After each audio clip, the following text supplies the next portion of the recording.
เอาไว้ใส่เด้อสิเมื่อปลาแล้วเท่าไดนี่นับมึงดูล่ะกินยังเดี๋ยวนี้ได้กินแล้วก็ไปบ่ให้กินมันบ่นอนดอกมัน เท่าไดกักอยู่200,000ได้ใบละแสน มากแม่ 4เป็นจักไป ไปแล้วก็ให้แม่เฮาไปซื้อ ให้เพิ่นซื้ออันซื้อหมากซื้อผู้พี่น้องเอาไปแชนเอานี่ไปเช้าตัวนี้ เฮาก็ให้เข้าไปซื้อ หนาวอยู่บ่ แม่นพอได้ให้เพิ่นซื้อเอาสินงามๆมาให้บ่ เลือกเอาเดี๋ยวเอาสีแดงหรือไม่เฮาให้แม่ใหญ่แดงก็ได้ เราบ่เห็นหุงดอกสิหยังก็ได้เมื่อปลาเพิ่นไรพี่น้องเอ้ยเมื่ออยู่เฮือนอยู่ซ่านก่อน มาไล่เนาะ เป็นถีด2ถีดแหละเมื่ออันจอบเขาก่อนมาจอบมันเป็นจังไดน้ำมันเดี๋ยวสิมาอัปเดตให้พี่น้องเบิ่งจ้าสบายดีพี่น้องสวัสดีเด้อพี่น้องปองปายเบิดสุขูสุคนมาพอกันอีกแล้วกับส่องบะวงคือเก่าพี่น้องตอนนี้บะวงกำลังเดินทางกลับเมื่อถาปังทองเพราะว่าตอนนี้ก็เป็นเวลา 2:00 นกว่าพี่น้องกันเลยเผากับย่านฝนตกค่ำตอนนี้ฝนก็กำลังเซาพี่น้องถ้าย่านมันค่ำกว่านี้ก็ย่านฝนตกแต่ถามว่าไกลบ่บ้านบะวงกับบ้านอันหญ้าของบะวงก็บ่ไกลพี่น้องประมาณ60กิโลแต่ว่าเส้นทางก็เป็นเส้นทางลาดยางมันก็จะดีแน่แล้วก็ขี่รถก็ประมาณ1ชั่วโมงพี่น้องเดี๋ยวบะวงก็สิถ่ายภาพบรรยากาศหรือว่ารีวิวเส้นทางกลับเมื่อบ้านบะวงว่าเส้นทางเป็นจังได๋ล่ะวิวเป็นจังได๋เดี๋ยวเดินทางกันพี่น้อง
ทางแหวเมืองบ่าวบงเด้อพี่น้อง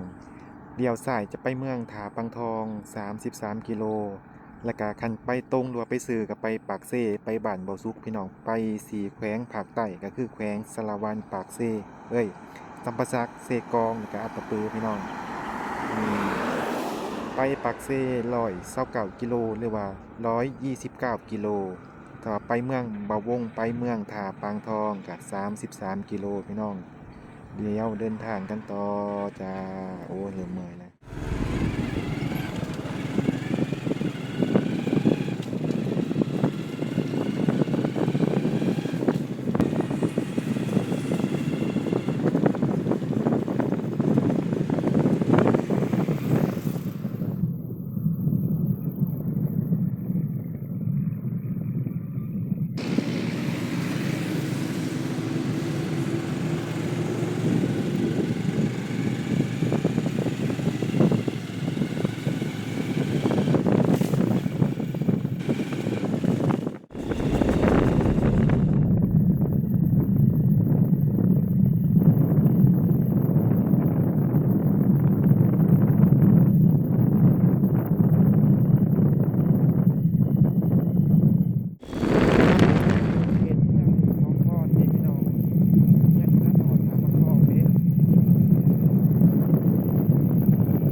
สู่เขตเมืองผาปังทองพี่น้อง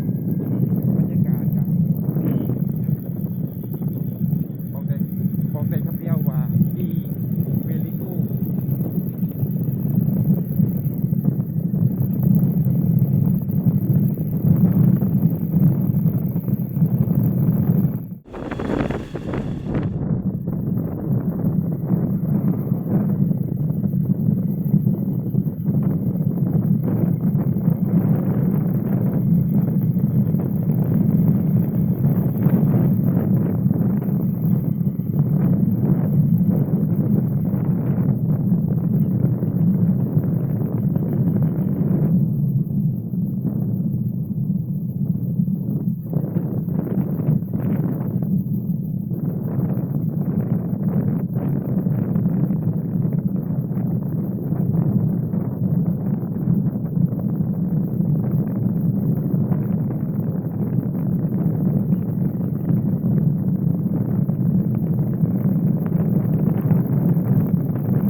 เป็นหมู่บ้านชื่อว่าหมู่บ้านหน้าห้วยไหลเมืองผาปังทองพี่น้องเป็นหมู่บ้านแรกของเมืองผาปังทองเลยหมู่บ้านก็บ่ใหญ่เด้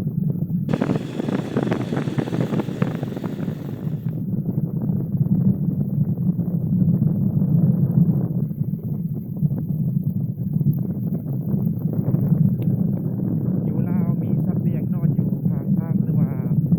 กลางทางเป็นเรื่องปก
จะเป็นเทศบาลเมืองพี่น้อง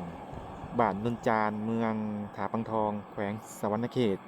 เป็นบ้านของบ่าวสาตรีพี่น้องบ่าวสาตรีนนจานนั่นล่ะอันนี้คือบ้านเพิ่นเด้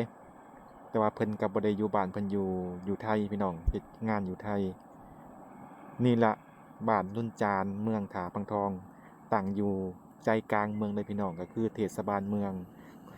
เป็นเมืองหรือว่าเป็นบ้านของบ่าวสาตรีนนจานนั่นเอง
ก็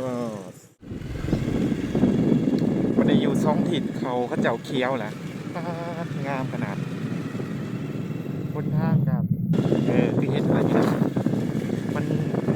มันทางดีเบิดมันยังแต่ทางบ่ดีต้องขอโทษขออภัยเรื่องเสียงหลายๆเด้อพี่น้องเพราะว่าบ่ฮู้ใส่หมวกกันน็อก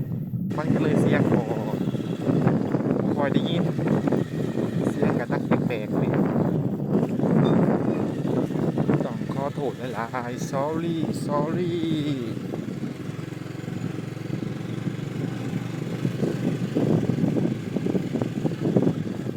บนทางยามพลก็สิประมาณนี้ล่ะฮอดเฮือนล่ะพี่น้องโอ้หนทางเข้าบ้านนี่ก็อยากว่าเปื้อนพอสมควรแต่ก็คอยขับมาคอยขี่มาพี่น้องแต่ว่าบ่วงก็บ่ได้ขี่ไว้ได้ตั้งแต่บ้านย่าหาบ้านบ่วงก็มันก็บ่ได้ไกลแต่ว่าเฮาขี่ช้าแน่เพราะว่าเฮาก็อยากถ่ายภาพบรรยากาศวิวข้างทางให้ FC เบิ่งพี่น้องก็มาฮอดบ้านฮอดเฮือนอย่างปลอดภัยแล้วพี่น้องโอ้ยก็ใครแต่ว่าฝนบ่ตกห่ำนั่นล่ะพ่อกับแม่บ่วงก็บ่เห็นรถใหญ่ก็บ่เห็นเด้รถยนต์หรือว่ารถใหญ่ก็บ่เห็นหรือว่าเพิ่นไปจอดใส่บ่น่าจะออกหน้าพี่น้องสิว่าจังได๋น้อ เรื่องเสียงก็อาจสิบ่ได้ยินอย่างชัดเจนเพราะว่าเฮาก็ขี่รถพี่น้องก็สิใส่ไมค์ก็บ่ได้เพราะว่ามันลมตีลมพัดมันก็สิบ่ได้ยินคือเก่าก็เลยสิบ่ได้บรรยายตอนขับรถหรือว่าตอนถ่ายภาพบรรยากาศให้ FC ฟังอย่างชัดเจนพี่น้องแต่ก็ โอเคพี่น้องมาฮอดนี้บ่าวงสิได้จบคลิปไว้เพียงเท่านี้สุดท้ายนี้บ่าวงต้องขอบคุณขอบใจ FC หลายๆที่เข้ามาติดตามที่เข้ามาคอมเมนต์กดไลค์กดแชร์เข้ามาเป็นกำลังใจให้บ่าวงเดี๋ยวพอกันใหม่พี่น้องพี่น้องว่าซั่นอีหน้าพี่น้องสบายดีโอ้จักเป็นจังได๋น้อเว้าเกอะๆกะกะ